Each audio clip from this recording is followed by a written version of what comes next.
The first time I felt something was off, it was almost invisible. Not a fight, not a slammed door, just a tremor in my mother's voice as she poured her coffee. The smell of burnt toast hung heavier than usual that morning, and the sunlight through the kitchen window felt harsh, almost accusing. I should have noticed earlier. I should have listened. Our house had been my world. 30 years of birthdays, holidays, small victories, and quiet afternoons. Every corner had a memory. The kitchen counters, where my mother kneaded bread with patient hands. The living room, where my father's old recliner sagged just right, still smelling faintly of his tobacco. This house was more than wood and bricks, it was home. I had assumed it would always be ours. Life before that week felt ordinary. My mother kept to her routines: early mornings, coffee by the window, garden in the afternoons. I worked nearby and would often drop in for lunch, sharing small talk, laughing over old stories. She was private, yes, but reliable, loving, predictable. I never imagined she could act in a way that would fracture our trust so completely. The first hint of betrayal came subtly. I overheard her on the phone one morning. She whispered carefully, "Everything's ready, he won't know until it's done." My stomach dropped. I paused in the doorway, unsure if I should confront her or retreat. "He won't know!" My heart thumped in my chest. Something was wrong. I tried to ignore it at first. Maybe it was a surprise. Maybe some distant relative I'd never met. But the days that followed felt strange. Bills arrived without annotations. Conversations were clipped. Even the familiar scent of her perfume seemed sharper, deliberate. My gut told me she was hiding something. Then it happened. Thursday. I came home early, thinking a quiet lunch together might be nice. The house was unnervingly silent. And there it was, the papers on the kitchen table. My name was nowhere on them. Bold letters read, "Property sale agreement." She had sold our house. Without me. I froze. Shock, disbelief, a rising heat of anger. "Mom!" My voice trembled. She didn't look up. "It was time," she said softly. "We can't hold on to the past forever." I wanted to scream. I wanted to cry. I wanted to shake her and demand why she made this choice without me. But I sat, stunned, trying to digest the betrayal. It wasn't about the money. It was about trust, about being erased from a decision that shaped both our lives. That evening, I wandered through the rooms we had shared. Every familiar corner felt foreign. I ran my hands over the counters, traced the spines of books, lingered by the window overlooking the garden. Memories clung to me, warm, suffocating, but they also sharpened my resolve. She had made a mistake. And mistakes could be corrected. I began planning quietly. Not revenge, not humiliation. Justice, fairness, reclaiming what was ours. I reviewed documents, legal terms, and loopholes. The sale was rushed, sloppy. Not irreversible. Not perfect.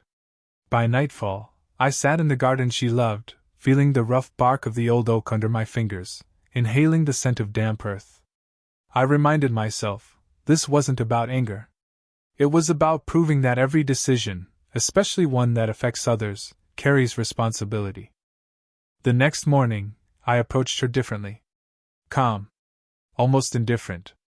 Though inside, I was a storm. "Mom," I said over breakfast. "About the house."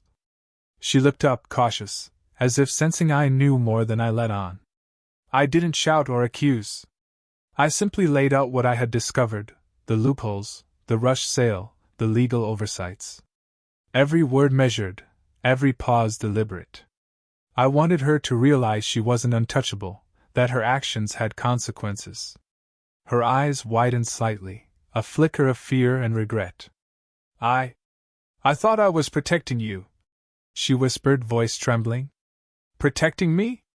I asked softly, not raising my voice.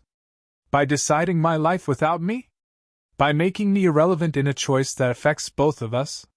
She couldn't meet my eyes. The weight of her own actions hung between us. And in that silence, I saw the first real sign of acknowledgement. She had expected compliance, quiet acceptance, not confrontation backed by understanding and preparation. I spent the next few days gently, deliberately pressing. Not with anger, but with questions, reminders, and facts. I contacted old family friends, gathered documents, verified signatures. Every small step reinforced my position, quietly building a case, not just to reclaim the house, but to show her that trust, once broken, demanded respect and correction. Evenings were the hardest. I would sit in the garden, smelling the soil, feeling the bark of the old oak, thinking about all the quiet Sunday mornings we had spent together. The laughter, the tears, the unspoken love. And I reminded myself again, this wasn't about victory. It was about fairness. Justice. Family. Finally, the day came. I invited her to the living room, documents in hand. I didn't glare, I didn't shout. I simply spoke clearly, patiently. Mom, the house sale, it's not complete. There are mistakes. Oversights. We can reverse it, but we need to do it together. Her hands shook as she reached for the papers. She swallowed hard. I just wanted to do what's best. I thought I was saving us from financial trouble. Saving us? I echoed softly. By acting alone? By forgetting that I have a right to be part of these decisions? Her eyes filled with tears. For the first time, she seemed to see me not as a child to be sheltered, but as a partner in our shared life. She nodded slowly, the lines on her face softening, acknowledging the weight of her choice. She understood she had overstepped, that trust is fragile and not to be taken for granted. We didn't yell. We didn't fight. We sat in silence, breathing together, letting the enormity of what had happened settle between us. And in that quiet, I realized something important. Reclaiming the house was not the victory. The victory was the conversation, the acknowledgement, the restoration of respect and honesty. In the weeks that followed, we reversed the sale together. It was a careful process, but every signature, every notarized document felt like reclaiming not just property, but the bond we almost lost. I watched my mother with a new understanding, flawed, human, capable of mistakes, but also capable of remorse. The house smelled of fresh paint and old memories, of coffee and bread, of a life that had almost slipped away. Sitting in the kitchen one evening, I looked at her and said, "We're not perfect, Mom. But we're still us." She smiled quietly, eyes glistening. "I know," she said. "And I'm sorry." It was enough. Not just for the house, but for the trust we had rebuilt, slowly, deliberately. I learned that sometimes the most powerful plan is not about confrontation or revenge, but about patience, observation, and insisting on fairness.